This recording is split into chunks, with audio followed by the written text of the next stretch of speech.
Welcome to Lockdown With. Our guest today is Obi. He is a paramedic based in London. In this podcast, Obi answers all of the questions you submitted through our social media pages. He helps to shed a light on what it's really like to work as a paramedic during the pandemic. We also talk about how the UK's National Healthcare Service is managing, what it's really like to work on the front line, how his job has changed, and what effects the events in 2020 have had on himself and his colleagues. I'm Rebecca, and this is Lockdown With.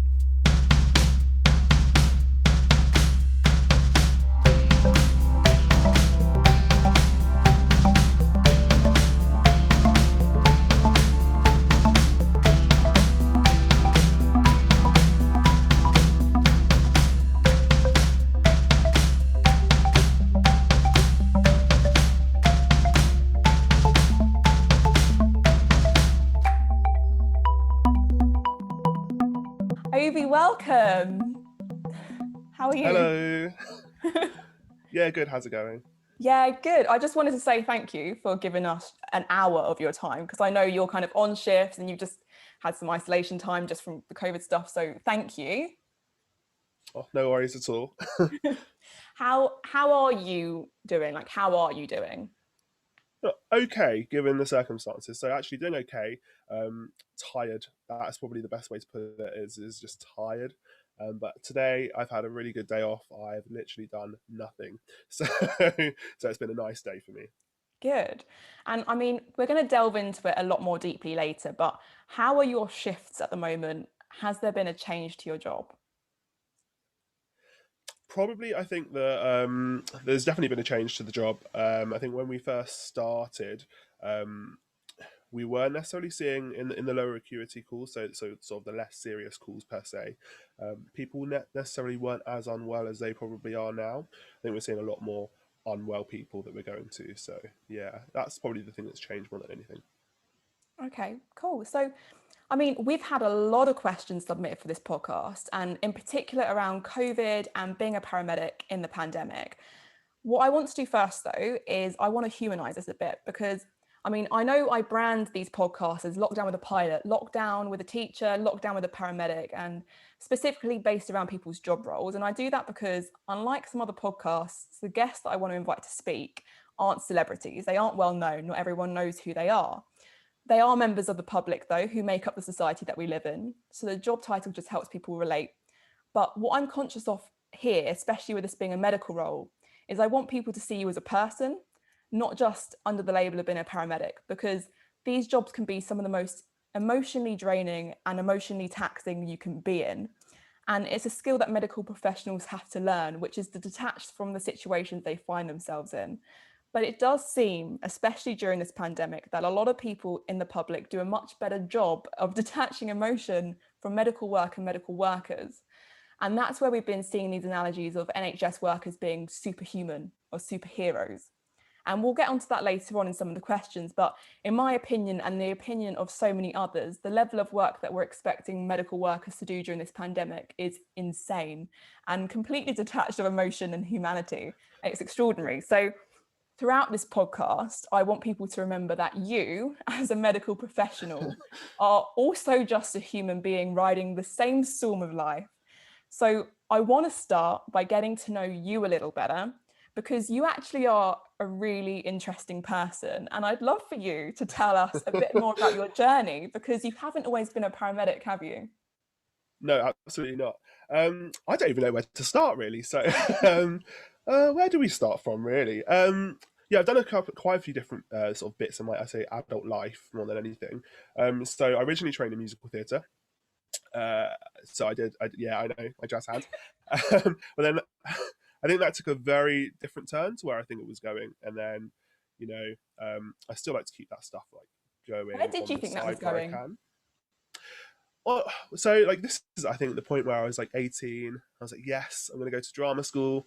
The world is going to be my oyster. And actually, all my friends that were already in the industry sort of were really struggling for work. And I think it was a sense of like, do I want to put myself through that? And at the time, I was like, no, you know what? I'm going to go and get an adult job. So I joined my first career in the police. and then did that for quite a few years. And I've always had like little jobs in between. So like obviously where I know you from is from the Thorpe Park Resort. Yeah. So I've kind of worked all these other jobs alongside other bits because I get bored quite easily. I do. So I Same. like to always keep something sort of on the go. You know, like why not? Why not just do something else random? And then sort of a few years into that, I took a career break and went to the US for a year. So I worked for Disney in Orlando, and then I found myself back in university studying to do paramedic science. Amazing. I mean, out of all of those experiences, what was your kind of favorite job or your favorite experience, or do you have a story? Oh, so I probably got two. Go So my on. favorite job that I've ever had is actually one I didn't mention already. Is I used to be in a circus when I was younger. so so actually doing my circus training job when I then sort of wasn't performing anymore, actually training and teaching people was probably my favorite job ever. And then second to that, Disney by far. Absolute best year of my life. And if anyone, if they've stopped the program at the moment because of the situation, but sort of if anyone wants a year to have sort of the best time of your life and meet some of the most amazing people you'll ever meet, a year at Disney will do that. I just remember when we used to like work together, I used to love your stories because they'd just be so random. Like one minute you'd be telling me about circus stuff, then it'd be about the police, then it'd be about Disney. And then we had Lucy, who was in the last podcast that came, and you were Yeah. just speaking to her about Disney. I was just like, how many jobs has this guy done? And then I don't know, it might be just my imagination, but you definitely did like a pirouette turn. Did you do ballet? Or was that part of something else? Yeah, like I did. Yeah, no. So I did do dance, but that was sort of alongside musical theatre. Like you have to kind of say triple threats in a way of but but but yeah, you kind of sort of have to do dance, and like ballet was just one of the ones I had to do as well. So And did you do a lot yeah, of traveling with any of that? Like with Disney, did you do a lot of traveling and stuff? Disney. I travelled in the US quite a bit. I mean, actually, it's the first time I sort of really solo travelled. Which I originally when sort of traveling was happening, I was like, oh, I really should go with other people. And then said, like, why am I restricting myself to sort of traveling with other people? Just go and do it. So Yeah. it's the first time I really solo traveled, and it was around the US, but again, like met some amazing people just by going by yourself and exploring. So yeah, like love the US.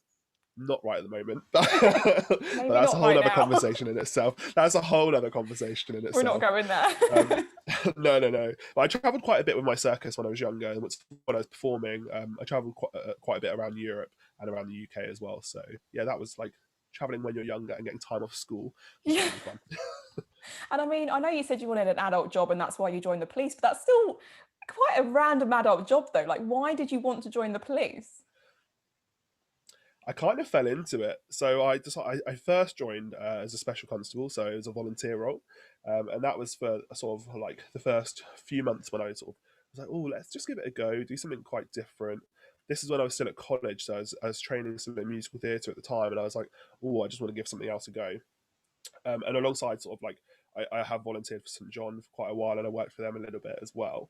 Um, and I was like, oh, emergency services, let's just give this a go, like why not? And my aunt's a police officer, so I was like, oh, she talks about like her experiences. Actually, let's give it a go. So then I joined, and then it was a job that I was kind of good at, and a lot of people I think don't necessarily see the side of policing that um, that we probably experience in actually um, dealing with a lot of stuff that people just don't realize is part of your job. So they just see that the we're being like police brutality and stuff, and Yeah. I'm definitely not that. I don't think I'm that sort of person at all. No. so, so most of it is just talking to people, and I think that helps with whatever sort of job you go into. Actually, just being able to talk to people is just a really helpful skill, and that's sort of I think something that people forget in policing particularly is that they're just really good at talking to people. Yeah, I think I've been told something about, is it like multiple different E's, like three E's or something like this, like engage or something. Is that right? Yeah, there's like explain, engage, and then one other E. Yeah, I can't Enforce, remember. enforce. Enforce, of course. That's the See, last one. Yeah, I have exactly. been out for nearly 2 years. Yeah, exactly. Did you do all of that in London though? Have you always been London based? Yeah, absolutely. So definitely in London. Like I think I'm just a city person. I love the countryside, but I'm a city person by far. Amazing. And then, so then you decided to change from being police to paramedic. Why did that change happen?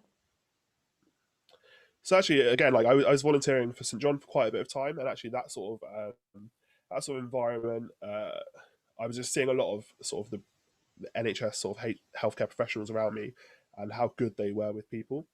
And I think I just needed a little bit of a change in sort of like the emergency service world. I was like, you know what, I really enjoy this. Did it a little bit commercially, so as paid staff, and did a lot of the frontline work then, and just went, you know what, like, why don't I just give it a go? So I originally was supposed to start in 2015. I had surgery on my nose, so I ended up having to drop out because I got septic. So that was fun. Ah. And I went back a couple of years later, and then decided to finish my degree. So um, university in itself, I think I'd only done a foundation before, so doing the full BSc for a course, I think was probably really helpful for me actually. I actually had someone today that messaged me and said they actually really want to become a paramedic. It was super random, especially because I'm speaking to you today, but they wanted to know, and it was a question also through Instagram, is what type of training is required from paramedics? Like, how long does it take?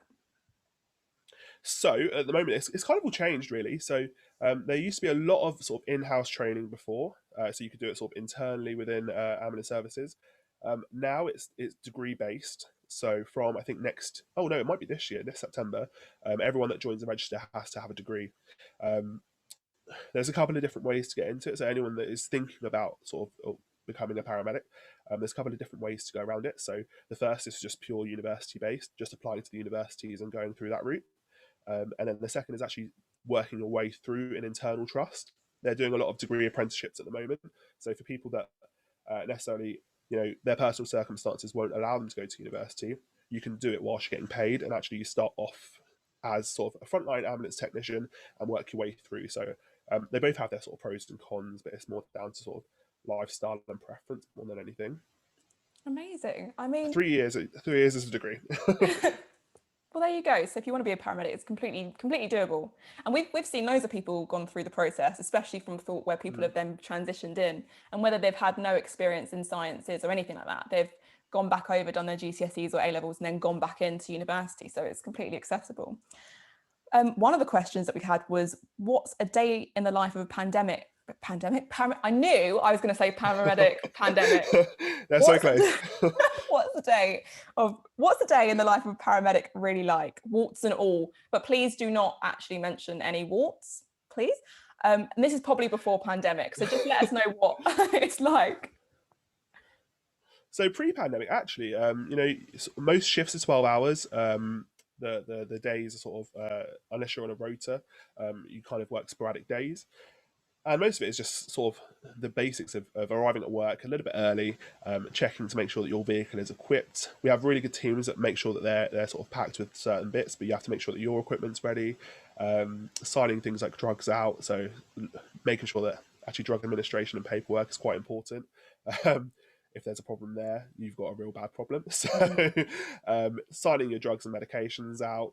Sometimes meeting a new crewmate, because a lot of the time people think that we might be paired with someone. I've worked with pretty much a different person every shift since I started. So meeting that person, sort of seeing how you're going to work together, and then getting your vehicle ready and sort of, we say, greening up for the day, getting yourself ready and signed on with the control room. And normally it's a job straight away. So normally you don't really have much downtime initially.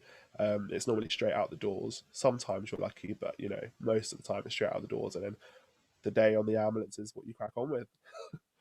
So what's the most common thing you treat? Is there one? Ooh.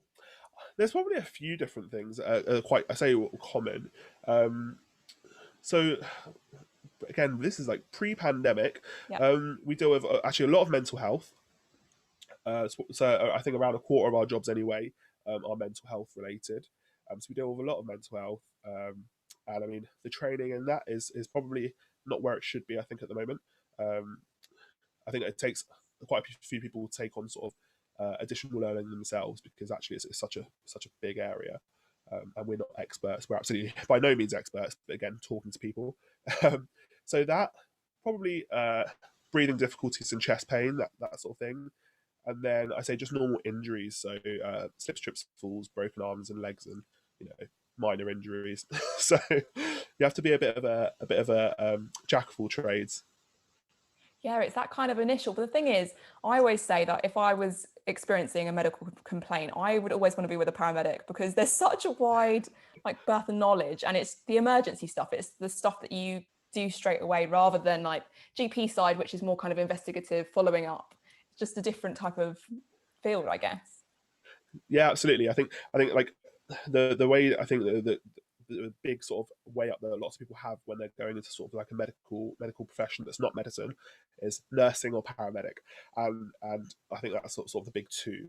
And I think the reason I picked paramedicine over nursing is just one, sort of you don't know what you're going to all the time, um, and it's that emergency and urgent care element. Whereas nursing, as much as you get that in the emergency department, it is about ongoing care and sort of chronic illness management. Um, I couldn't do a nursing job. Like I have so much respect for I'm friends with lots of nurses. I think very two different skill sets. Equally, they balance each other a bit. And you said paramedicine there. Do I remember right that you're now studying something else on top of your paramedic degree? Oh, no, I'm doing my masters at the moment, so I'm doing my masters in critical care. So Full on kind of lifestyle at the moment. yeah, just a little bit. Yeah. What's the most inspiring moment you've witnessed as a paramedic? Oh, that's a good question, actually. It My is. most inspiring moment. I think it's just witnessing. I say like I couldn't probably pinpoint one moment. I think it's probably a selection of different moments of, when you've got someone in front of you and you've got an amazing medic. So I'm still quite new. As much as I worked before in ambulances, I'm still new as a paramedic. So I think it's seeing like those experienced paramedics just be so like swift and amazing at their job, and those interventions that happen so quickly, and you can see the change in the patient straight away. So when someone is critically unwell, and actually you can make that assessment and treat that patient there and then, and actually do the life-saving sort of stuff that we expect to do every day. Witnessing that, I think, is just amazing. And childbirth. I've delivered quite a few babies so far. Which leads me on to Have one we of the got a question on questions that was childbirth? submitted. Genuinely, it was, what's the craziest place you've delivered a baby, if you have? So no crazy places, surprise. Oh, Oh well, no crazy places no. that I personally delivered a baby. But I went to assist a crew. I went to assist one of my really good friends, actually, who had just delivered a baby in the stairwell of a building estate. And it was, I mean, it was cold. It was the middle of winter. We were in the middle of a stairwell. There was just equipment everywhere, because baby delivering is, I say, messy business. Not just for the actual delivery, but honestly, like bags and equipment just goes everywhere. And it's the challenge of, right, like, I was just past, I literally walked through the door, was just past this baby, and was like, check the baby. I was like, cool. Right, okay, here we go. But most of the time, actually, most people, like the deliveries I've done have certainly been at home, in a house, in a bedroom, or um, bedroom floor, living room floor, near the stairs. Like, never anywhere that's really comfortable apart from the bed. Have you ever heard of a crazy birthing story, as in like in a crazy place? Oh yeah, like people that have had to deliver babies like outside or in cafes and shops, and you're just like, oh, That's not ideal. because not only have you got to contend with, most paramedics again don't deliver that many babies. I think I've just been lucky in the last year or so that you know I've had quite a few just random experiences of having to deliver babies. But it's high pressured for us because we don't deal with children that often. We definitely don't deal with newborns that often. And maternity is just a whole other ball game because there's so many complications and we only deal with some. So for us, I think being in those environments, like a shop, just everything goes out the window. We can deal with a cardiac arrest in the street. It's protocol driven. Yeah. Babies are just like, oh, don't know what's going on. As soon as I hear the baby cry, then I'm happy. But That's good, right? yeah, absolutely, absolutely, a crying baby is a good one. Exactly. This one's actually a really good question, especially because you've done both roles, police and been a paramedic. This one is, do blue lighters ever use blue lights just to get through the traffic? I mean, technically yes, because we are getting through the traffic to get to jobs, but not in terms of getting through the traffic. It's quite strict on how you have to use your blue lights. So um, you would get in quite a lot of trouble should you use them just to get through the traffic. And no, it's not a done thing. No. So you've never done it. Good. So those people, no, because we had a complaint once about a lot of police cars drove into blue lights into the police station, and I had someone come in to complain to say, oh, they're just blue lighting to get back to their lunch on time, and I was like, no, actually, there's an emergency in custody, and that's why everyone's coming in, because people think that the police stations are stocked full of police. They're not. Sometimes there may only be a couple of police officers in a police station, maybe only sometimes one. So, you know. There's reasons for blue lights all the time. Amazing. I mean, so hopefully that's kind of given people an overview of who you are and kind of what your job usually is. And I mean, most of the questions we got, which is what we're going to get into now, is what's happened since the pandemic. And I know probably both of us want to put a little disclaimer out before we start getting into this stuff about the fact that the questions that we're asking are very opinion based, right? Yeah, there's quite a lot of opinion in this, and I know it's quite a little bit. I say kind of political at the moment. So these are absolutely my opinions. I don't speak on behalf of any NHS ambulance service or otherwise. So absolutely my own opinions at the moment. So there you go, guys. So we're going to start with the pandemic stuff. And this is quite interesting, actually. So the first question is, are things really as bad as they seem? So are things being over dramatized or under dramatized, or are they being perfectly represented? Oh, again. So now that London has been declared as a sort of major incident now, I think now it's being probably reported as bad as it is. It is bad. That's the only way to put it. Is we will still get to certain emergency calls within time. It's just difficult, very difficult. And I think at the moment where I mean, lots of different services are having problems with staffing anyway, just because people are off sick, people are having to isolate. When you work in the medical field and you're frontline, your risk of obviously developing any symptoms goes up quite significantly. So yeah, I think a combination of different things has just made it quite difficult. I think, and it's no particular fault of anyone. I think it's a sort of the wider system issue more than anything. So from your first-hand experience, can you tell us what you're seeing on the front line? Yeah, so it's at the moment. I think during the first wave. So during the first wave, I was still out as a student. So when we first started, our placements got cut short. But even then, it was a lot of really unwell people, um, or people that have no real sort of medical background, maybe a couple of different sort of illnesses, minor, something that you would typically deal with day to day. Actually, was making them really unwell. So when they did get COVID symptoms or they were COVID positive, um, it affects them significantly more. And then there's a little bit of sort of disparity at the moment, and no one really knows why, in terms of why some people are getting really unwell and some people aren't. So it's sort of non-discriminatory. It's just I've been to some people that are really unwell, aged like in their 20s, that have been really unwell, and have had to have significant like resuscitation efforts put through them, and they're just not surviving. Whereas equally, I've seen some 90-year-olds that have been absolutely fine, and there's no sort of really real way to judge it. So I think it's really difficult at the moment, and you can't just judge each individual case sort of just based on a set of sort of demographic information. I think it's quite difficult to do that.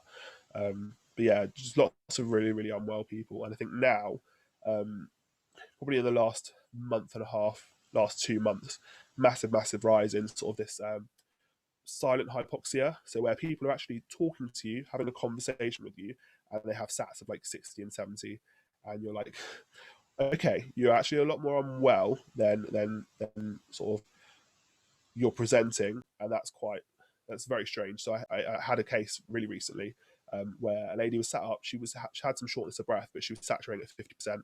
Mm. And for those that are non-medical, anything less than 94 for a normal person is unusual. 50% oxygen saturations is just, to be sat up and talking, is just very uncommon.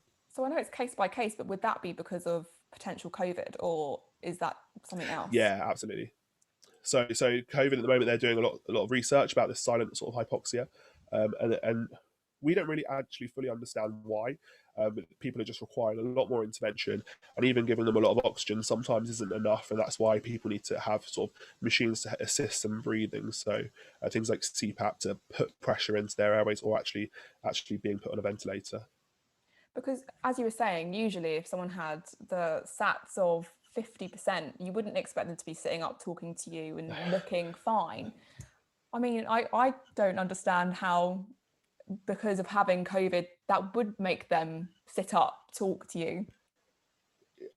It's really difficult, and a lot of it is people need certain investigations about actually is that oxygen in your system, but just not making it through sort of your bodily system as effectively as it normally does. So you've got the oxygen somewhere, but it might not necessarily be processing correctly, or actually have you got some type of pneumonia which is just affecting your actual respiratory system, or there's so many different, I think, variables to it that we can't be 100% sure. And I mean, props to the scientists, because as much as I studied paramedic science for 3 years, those people have got a job on their hands actually looking at what is really going on. So yeah, props to Yes, them. but it sounds like COVID's adding a few different curveballs and stuff that you even, I mean, you said you're relatively new, but even people that have been in the service for maybe 20, 30 years or whoever would be used to seeing one thing. And then within this year period, they're now seeing completely different things and they're having to adapt without any medical reports to kind of go off of. Yeah, and I think that was very much the case. I think when we first started getting cases last year. So when we first sort of were getting the cases, only certain teams would go and assess the patients if they were COVID positive, and then we realised actually that there's so many people, like it just has to be frontline clinicians, and it's throwing so many different things in, because I mean, before yeah, you'd have someone, you'd have you'd happily deal with your patients by yourself. Discharging patients, you'd be really comfortable in discharging certain groups of patients at home, and now you know our thresholds for actually leaving people at home have changed, just because the hospitals at the moment especially can't cope. So we're taking people in, and actually they're not necessarily where previously they might have actually stayed in hospital for assessment. There is just not the capacity to deal with them. So the thresholds have changed, and I think that changes the way that medicine works in sort of a what typically would be more risk averse, to now actually we have to make some efforts to make sure that the system is not overwhelmed. So, I mean, we were saying a typical day in the life of a paramedic, and obviously how that's changing now. And so it does sound like your job has changed. And you were saying about hospitals are being overwhelmed. So you guys are having to take on more kind of medical opinion, like assessments and stuff like that. How is information being passed around in terms of you need the extra information, that extra knowledge that you're all learning? Is there clear communication with all of the kind of teams? There kind of is, in a way that a lot of the information that we get has gone through, like it's just gone through from the high levels of NHS England, um, and it's filtered its way down through sort of like the medical officers of each different area. And we're all kind of working to, I say, a similar level. We're working to similar levels within what we practice in. So for ambulance services, we've got a set of sort of diagnostic tools that we work towards. Hospitals work on a completely different set, because they again have those systems in place where they can do sort of more diagnostic information and assessments and tests. So it does filter its way down. Luckily, the changes have slowed down. When we first started, I think we were getting changes pretty much a couple of times a day. So we're having to very quickly change the way that we were sort of treating and assessing our patients, sort of on a 3 or 4 hourly basis. It was changing, and now it's slowed down quite a bit since probably summer. It's changed quite a bit. So I think we're getting better at just being able to identify the issues. Obviously, there's still a lot of learning to go on. And I mean, part of the job is being safe. So you've obviously got to wear PPE. And one of the questions is, do you really have to dress up in a hazmat suit? What is your PPE? Yes, sometimes we do. So No, there's different really? levels of PPE. Yeah, absolutely. So there's different levels of PPE depending on the type of sort of job that we're going to. So for now, what would be level one PPE before? Just typically gloves and potentially face covering if you were going in someone that was unwell. Actually, pre-pandemic, we would just sort of gloves for most people. Um, that's standard in sort of everywhere where you're dealing with potential bodily fluids. Now we wear what's called level 2 PPE for pretty much anyone that we contact, which is a fluid resistant surgical mask, eye protection where required, and then an apron. So just a disposable apron. And then we have our level 3 PPE, which is our hazmat suit, hazmat suit and respirator, and that we have to wear for something called an aerosol generating procedure, which is where potentially the droplets could be formed. So that typically is any time that we go to a cardiac or respiratory arrest, or any time we do certain interventions with patients. If you were going to someone who was suspected or confirmed COVID, would you have to wear your level 3 PPE? No, just level 2. Okay. So just our mask. Yeah. And it seems like you are still in high spirits. You still are smiling. We're still having it just still feels quite light, which I mean is a good thing. But I mean, how are you? How are your colleagues? How are you coping? What are the realities and the personal effect that the whole pandemic is taking? So I think that at the moment when we're in it, I think people are coping at different levels. Certain people have seen stuff before. I don't think anyone has seen sort of anything to this scale probably in their lifetime. Um, I don't think we ever will. And I think resilience probably comes down to it quite a bit. Some people are just typically more resilient than others. I have some friends that are really, really sort of not really coping very well with it. Um, Seeing death quite a lot when you can't do anything about it is quite distressing, particularly when you're having to have those conversations with family members and say, um, this is not survivable for this patient, and actually it's quite sudden sometimes. So um, it probably gets to you quite a bit. I think I'm minded of like, if you don't smile, you'll cry. I'd much rather, like you just have to push through at the moment because our job's not going to change anytime soon. It's not changing anytime soon. So we have to just find a way of coping with it. Um, when this sort of hopefully soon, touch wood, touch any wood everywhere, and when it starts to slow down, and we sort of come out of the sort of the pandemic, um, there's a lot of people in the NHS will need support. Absolutely, like I think there's going to be a lot of people with PTSD. Which I think is an interesting point to make because I don't, obviously, I mean, we're in the midst of a massive spike at the moment, so no one's really thinking even past the week at the moment. But it's an interesting point that you have to be resilient in a job like this, and people are just getting through. And afterwards, the toll it's going to take on people. And are we actually prepared for that? Do we have those resources in place? I mean, what we deal with mental health normally, there's already such a struggle on the NHS in terms of availability and resources. So I think a lot of the time, a lot of it's falling to colleagues, to some charities. I know a lot of services have brought in their wellbeing teams. We've got really really good wellbeing team where I work. You can literally call them and they will just either direct you somewhere or guide you in the right direction of what they think sort of they can help with. Um, I think that it's one of those, I'm coping, but some of my colleagues are coping. There's people that are really not coping, and um, it will just be one of those. We just have to see how we get on. And behind the scenes, people have had a cry. I've definitely had a cry after jobs. It's just that's the reality.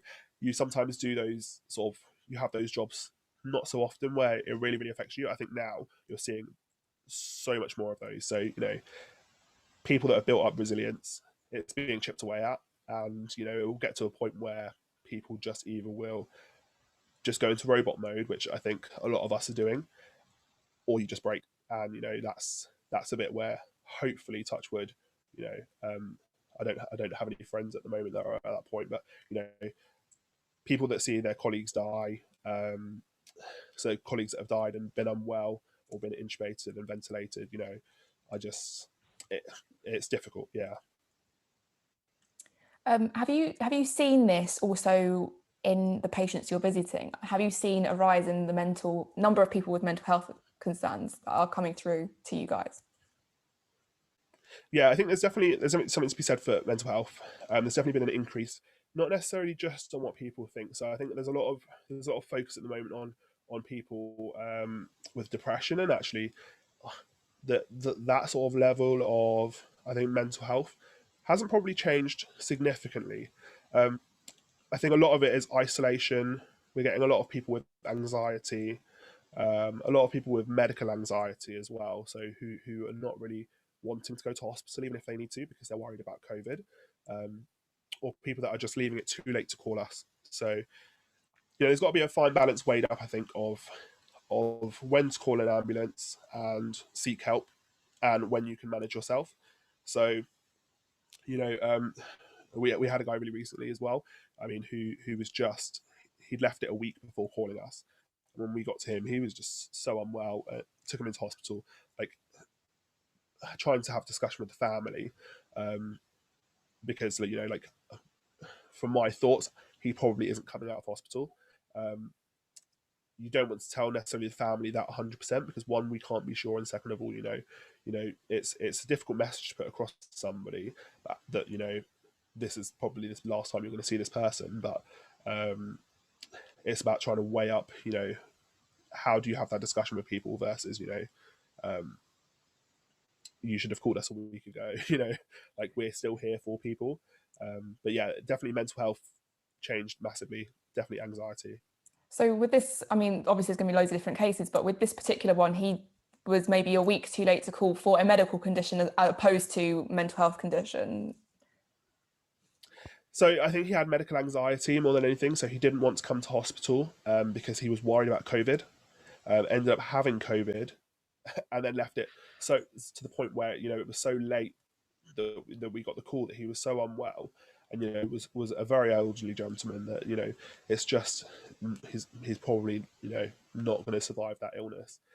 So medical anxiety in itself, I think, has probably caused a lot of issues and a lot of knock-on sort of effects more than anything. Um, and that's something that I think we're seeing quite a bit of.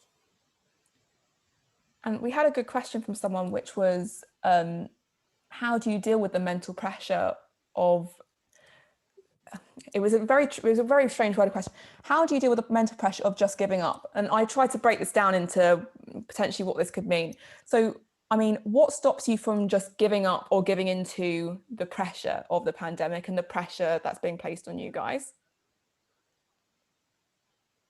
I think for me personally, it's just one of those, like, this is my job. Like, I have to. If I don't do it, who is going to? Like, we can't just leave people to we can't just leave people to it. That there's got to be someone, and the line sort of has to stop with us as the front line, sort of I say the front line defence of the NHS, but it has to go somewhere. And that's my job. Did I sign up for it during a pandemic? Kind of. Did I expect that this would, you know, I joined literally as the pandemic was hitting, like mid-pandemic. Um, so for us, I think we've just been in a very strange position compared to anyone that has started and working for an ambulance service. But you know, if we don't do it, who else will? Yeah. And I mean, with that patient you were speaking about, also, another way that this question could be taken, because I was trying to interpret it, to try and get this person's question as best I can out. But sometimes you do have to tell patients or families that someone's not going to make it. And you were saying that's, we're seeing a lot of this at the moment. But how do you deal with that? How do you deal with that internally when you've got to tell someone that, or you think that's what's happening? So I think that's one of those, again, those very like skills that it's very difficult to teach someone, um, just to communicate with people and just to understand sort of where they're potentially going to be coming from. For us, I think we have to try and objectively look at it. So we've got to look at it at just a purely sort of clinical perspective. So you're looking at the patient, you're assessing what they look like, what their comorbidities are, what you're seeing in front of you, and having to make a really objective decision about it. So try not to let your feelings get involved in that discussion, and also seeking some support from colleagues. So, we've got really good end of life care teams at the moment. We've got lots of resources that we can sort of go to, not just for us but for the patients as well. And I think afterwards you have to then deal with sort of your personal feelings about it. But in the moment, in front of the family, your job, I think, at that point is to make sure that they know as much of the information as possible, and to deliver that information in sort of a compassionate way and as objectively as you can, because you don't want to put that decision on the family. um, that sort of those decisions don't really sit with us in an ambulance service, but we can let them know what our thoughts are. And in those resuscitation moments when we're deciding to sort of end the resuscitation effort, is that we're making sure that they know that we have done this, and this. We've done everything we can, and actually we're making the decision, so that that person doesn't go away feeling, oh my god, I've said to them, yeah, just stop. It's our decision. So, yeah, I think that's probably the best way to put it. Mm. A little bit of an uplifting one. So it's, well, the first part is this person messaged to say you are amazing at what you do. And I think they knew you Oh, personally. So I think that was specifically targeted at you anyway, but everyone in the NHS is doing a great job. But they've thank also you. asked, what has been the hardest part of being on the front line during the pandemic? The hard, probably like just the sheer amount of effort that you're putting in. Um, so the amount of effort that people are putting in, and it's still not slowing down. I think, one, I'm amazed by it because people are just pushing through. But equally, I think it's quite difficult when you go to a hospital and there's like messages that they may be running out of oxygen, or the machines that normally, something like a CPAP machine you'd normally be able to get at a hospital, they're having to get them like rushed over from other hospitals because they're running out, and sort of that sort of stuff. I think is just quite difficult because everyone is just struggling, and they're struggling but they're getting on. So it's just, I think that's just quite difficult, in that it will get to a point where just we I wouldn't say we're at breaking point. I think it's just individuals are putting all their effort in, like they would with most other situations in the NHS. I think the workforce sort of is those sort of go getters, the people that will just get on with it. But I think we just really need to be really careful that it doesn't get to the point where people do just break, because I think we're pretty close. Yeah, I mean, for sure. And I mean, just to give people an idea of how much pressure. So Sadiq Khan, the mayor of London, came out and said, which is something we've spoken about before, is that usually there are about 5,000 calls to 999, and at the moment they're seeing calls around 8,000 to 9,000 calls a day, which is almost double on some days. So when should someone call 999, and what are the different options that people can do if they don't need to call 999? So 999 is, again, 999 is there for your emergency and urgent care needs. So should you have difficulty in breathing, should you have chest pain, should someone be unconscious or fitting, or have a really urgent or emergency need, you've broken your leg and can't move.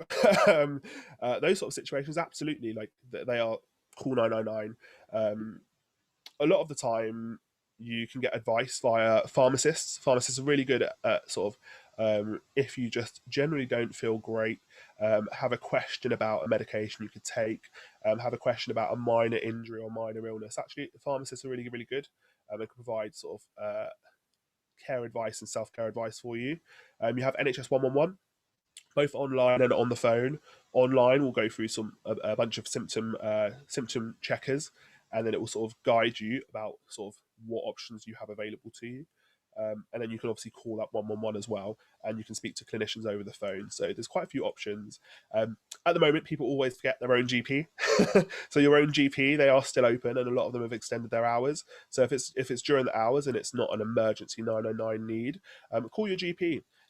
Make sure that you let them know that this is what's going on, and they can try and either book you an appointment on the same day or for a day or two after, because they're doing lots of phones sort of assessments by telephone now. So they will go through a whole heap of sort of questions with you. But yeah, reserve 999 really for those that really, really need it. Try and self-care or use 111 where it's sort of a lot more minor. And also just think, sometimes what will an ambulance do for you? If there's sort of no real, the ambulance is not going to do anything for you. Remember, the ambulance is not a taxi. It costs a lot of money and it's a lot of resource to remove that ambulance for something like a broken fingernail, a cat scratch. These are genuine examples I'm giving. That you have. I don't want to say called incorrectly, but does an ambulance is an ambulance required for that? Probably not. Could you make your way to an urgent care centre or walk-in centre? Probably. Could someone drive you there? Absolutely. Could you get a taxi there? An ambulance, as much as it might look like a big yellow taxi, it's not. We have life-saving equipment on there, so it should be reserved for those people that really, really do need it. Have you felt the impact of the increase in calls? I think for us, not we generally deal with one or two or a couple of patients at a time. We don't typically deal with multiple patients and multiple calls. I think probably the pressure where it's felt most has probably been in the call handlers and the dispatchers. I'm amazed by them. They sometimes have 50, 60, 70 jobs holding just on their area, and they've essentially got to decide on who gets an ambulance and who has to wait. So an ambulance will always go to someone. It's just about who has to wait, and that for them, those decisions could be the difference again between someone who potentially is well enough to wait, or someone that potentially will get really unwell, and someone that potentially actually might die at home before we've even got to them. So they're really, I think, feeling it. We have this thing where the radio sort of dispatchers will do these things called general broadcasts. General broadcasts do still happen, sort of pre-COVID, and it's normally they'll just tell people what calls are holding, so that if you're at another call and you're potentially going to be free, you can just tell them, actually, we're just we're non-conveying a patient. We'll be done in a minute. You can send that down to us very shortly. General broadcasts typically only happen for sort of category 1, which are immediate threats to life, and category 2, which are still threats to life, potential threats to life calls.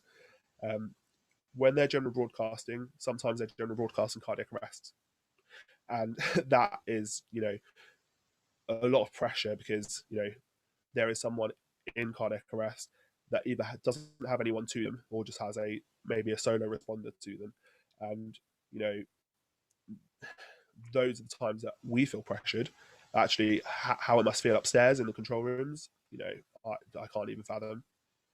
Yeah, and I mean, to bring it back down to you guys as paramedics, it's been reported, so it's not either of us saying it, but it's been reported that CAT run responses, so these are the people that are heart attacks, cardiac arrest, respiratory arrest, their response time is usually about 18 minutes, but it was reported that some of these cases have been up to 5 hours waiting time.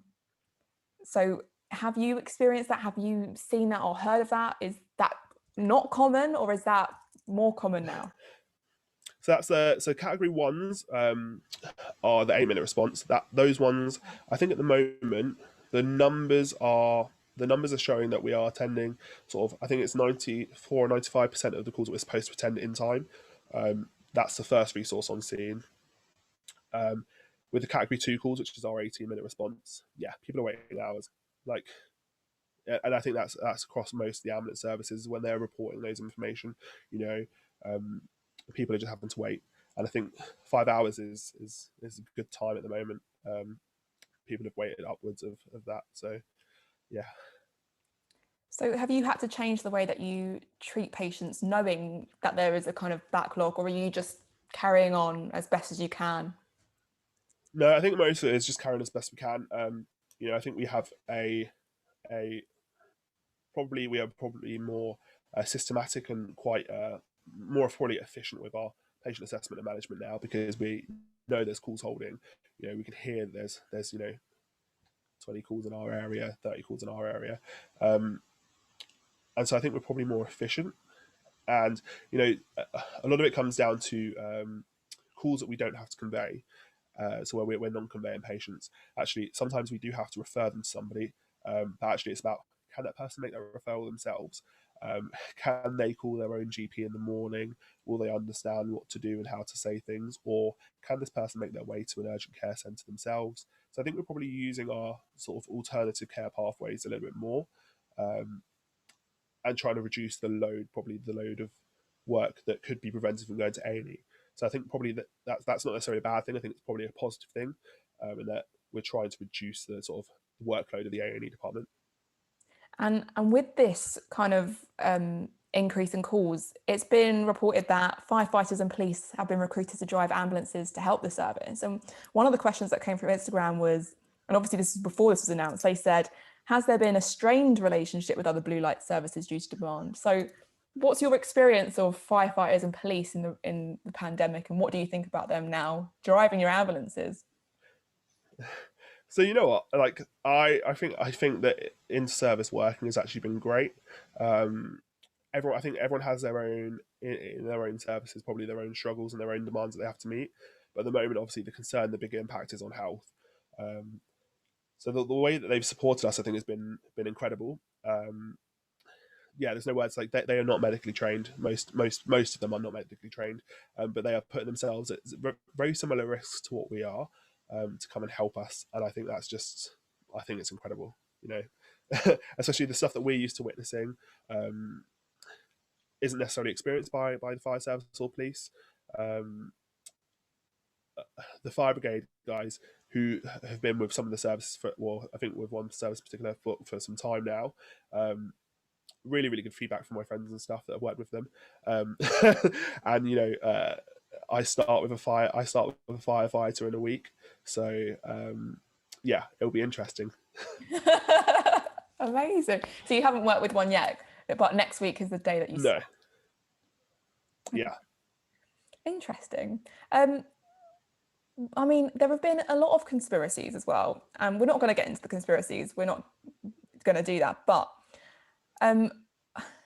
obviously, hospitals have been overwhelmed with patients, and I'm going to not quote, I'm not going to direct quote him, but Sadiq Khan said that London alone has 7,000 people in hospital for COVID, which is 35% more than it was back in April, which translated about 2,000 more people. The NHS is at risk of being overwhelmed and running out of beds. And at the moment in London, you've got 1 in 30 Londoners, and in some parts of London, 1 in 20 Londoners who have the virus currently. Also, there have been reports around the UK that some NHS trusts have exceeded the safety threshold of 92% bed occupancy. So obviously they seem overrun. The question that we had on Instagram, though, was I've heard hospital beds have been reduced due to social distancing. So wards have taken out beds to allow 2 metre distances in between each other. Is this why the NHS cannot cope? No, absolutely not. So with I think what they're trying to do at the moment is, a lot of the hospitals have changed from certain wards where they would have, I don't know, like a care of the elderly ward, for example, that has then changed into a COVID ward. So they're utilising spaces that would be like post-surgical spaces, or sort of any free space that they have. They're converting those into either COVID isolation wards, or they're changing them into wards that are non-COVID, so they can be more sort of secure for patients that don't have any COVID concerns, or the COVID negative. So I think all the hospitals have expanded their higher acuity in their ITU space, which at the moment that's probably what is needed. It's then about staffing it correctly and making sure that equipment is there. And I think that's where sometimes everyone is having staffing concerns at the moment. That's probably where the struggle is. There is a finite amount of space that people can go to. There is a finite amount of equipment, and actually to operate that bit of equipment, it's not just showing someone how to turn it on. It's understanding the pressures and procedures. And to train a nurse takes 3 years.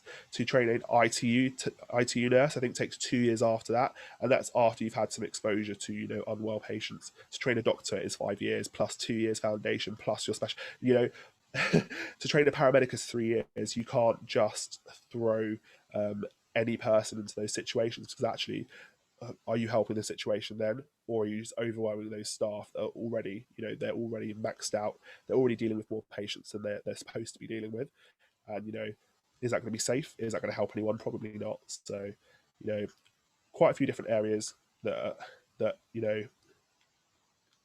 a change in those areas could cause a sort of a knock-on effect. But actually, hospital space probably isn't the issue in itself. Sort of in isolation. Do you feel as though the NHS, all the different things, including paramedics, has been part of that? Do you feel as though you guys are doing the most that you can? Like, do you feel like you are doing everything you can? Absolutely. So this is the thing. Is like, you know, as much as people are saying, you know, we'll talk about the hoax for a second. About saying Yeah, people like, you know, COVID is a hoax. You know, I took in a patient the other day who said she did not believe in COVID. She had SATs of 50%. This is the one I was talking to you about. The one that had SATs of 50%. yeah, She went into the hospital and took the last CPAP machine in that hospital.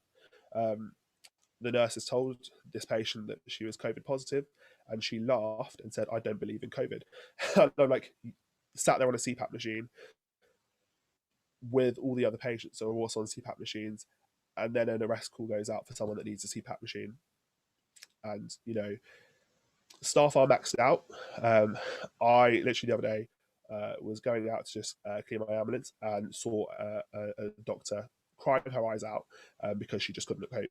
You know, people are maxed out. There is only so much more that people can give before they just, you know, they just snap. yeah, for sure. So, I mean, you guys are doing everything you can, but do you think it's enough with the spike? I mean, not as you should try harder. What I mean is it enough to cope with this spike? Yeah, no, I got what you meant. I got what you meant. um, Try uh, harder. you know, I know.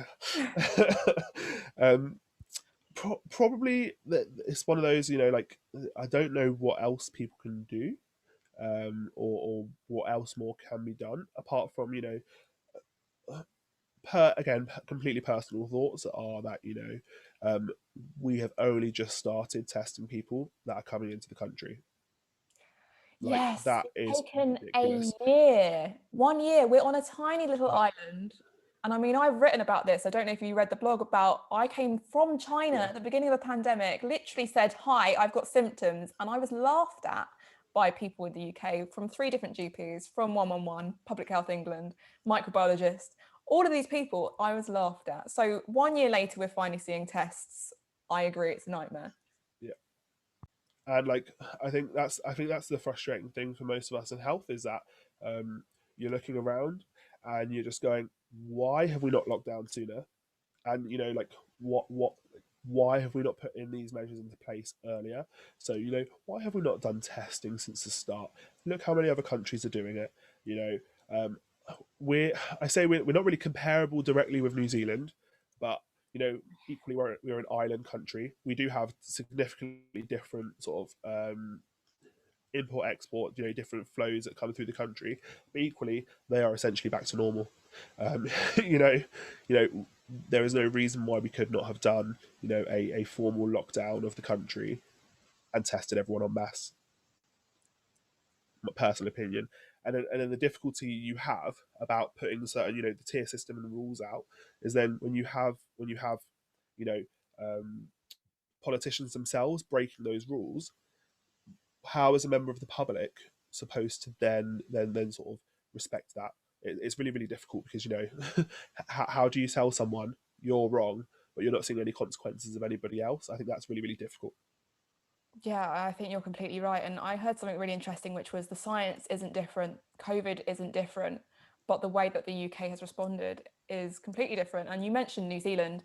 I mean, the only way we're similar to New Zealand is pretty much in land size, but the population is a lot smaller. But it does lead me on to something that I did a bit of research into, which was I just thought after all of these questions got submitted, because we are really close to the end now, is that of the interview, not of COVID. We've got a little while left of COVID, but my thoughts after reading all these questions and now hearing your answers is that we obviously really need to praise our NHS more than we are doing already, because for context, the UK is currently ranked fifth in the world in number of cases behind Russia, Brazil, India, and the USA. We have nearly 3 million cases.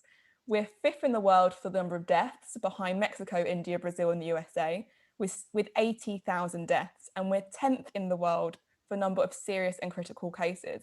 And our population is so small compared to those places. And of course, it isn't a wonder why our NHS is struggling with this, struggling to cope with the number of people coming through with this. These countries that we're at top of the leaderboard with have way larger populations. So theoretically, we should be nowhere near. So like the USA, 330 million people, Russia, 146 million, Brazil, 210, India, 1.3 billion people, and we're fifth in the world. We have 67 million people in the UK, and we are fifth in the world for cases and deaths. Of course, our NHS is struggling. It's insane. And when we compare ourselves to countries that are closer in size from population, we are still way off. So South Korea, 51 million people, 1,100 deaths. Germany, 83 million people, which is still a lot more than us, 40,000 deaths. And in one day of the UK pandemic in deaths, we exceeded Australia's total death count for the entire of their pandemic. They only had 909 deaths so far. So we shouldn't be comparing ourselves to these bigger countries. We shouldn't be anywhere near them. And we're indebted to our NHS workers. And like how you were saying that people still don't believe it is just insane to me. Yeah, I think that's the thing is people forget, like, look at the size of our country. Like, people don't necessarily weigh those things up. And, the thing that I think frustrates me probably a lot is that people go, we have these winter pressures every year. Yes, we do. We do have winter pressures every year. This is something that we have never seen before. So, we have winter pressures where, we are struggling for bed capacity. We have never been in the same situation where it has such a knock-on effect to the NHS. And what people forget is that, the lack of ITU beds that sometimes we have every year due to a respiratory issue, we can create space on other areas. At the moment, if you have a car crash, for example, you will still potentially require an ITU bed. That is being taken over by COVID patients at the moment. So actually, as much as you sort of don't have, I say, respect for the virus in that sort of way, like that's the pressure that it's under, is that a space that you might need for somebody else that's not COVID related, that space might not exist. so when people, sort of think about the NHS as a individual thing, it's a system-wide issue. We do have those every year, those pressures, but, we've never seen anything like this before, and we probably, hopefully, touch wood, never will. It's just, it's just interesting. Very interesting. I mean, the last question that I had, which I'm not even going to get you to answer, was, are people still being stupid? And I mean, I saw something in a newspaper, and it literally said the price of our freedom right now is the NHS. That is how bad the situation is. And I think that summarizes it completely. You do what you want, but I mean, it's real, it's happening, and we need to really sort this out, eh? And like one of the things that I was like talking about is what people probably don't realize at the moment is we are living through history. Like we are living through history with this. What side of history do you want to be on? Do you want to be on the side that, you are literally calling people in a situation like myself, you're calling us liars, or do you actually, want to listen, follow those rules so that, we can actually get out of this and, enjoy a holiday away or enjoy time with our friends? It's you want those simple things back. All we need to do is make sure that the NHS can cope with the amount of illness that is out there. And, essentially when you're saying it's fake, you're calling everybody in our situation a liar when we're the ones, essentially putting our life on the line to make sure that people can, survive to meet their friends later and go on holidays. So, people just, I think, lasting thought would just be think before you say something, and think before you say something sort of stupid. Yeah. I mean, I hope from this conversation and just having a really real but kind of chatty conversation about what the NHS is facing and paramedics mostly, in this conversation, hopefully people can see what effect it is having. And hopefully if they are thinking about doing something that could put them at risk of getting COVID, I mean, because the NHS is so overwhelmed at the moment, maybe just think twice, because if you're going to need help, they're already pushed. Exactly, 100%. But I think I wanted to end by saying just thank you, because I had a lot of just thank you for being a paramedic. Thank you for the work you do in the city. That was the main message that was coming through. And I think, the whole of the UK should thank you. Thank you.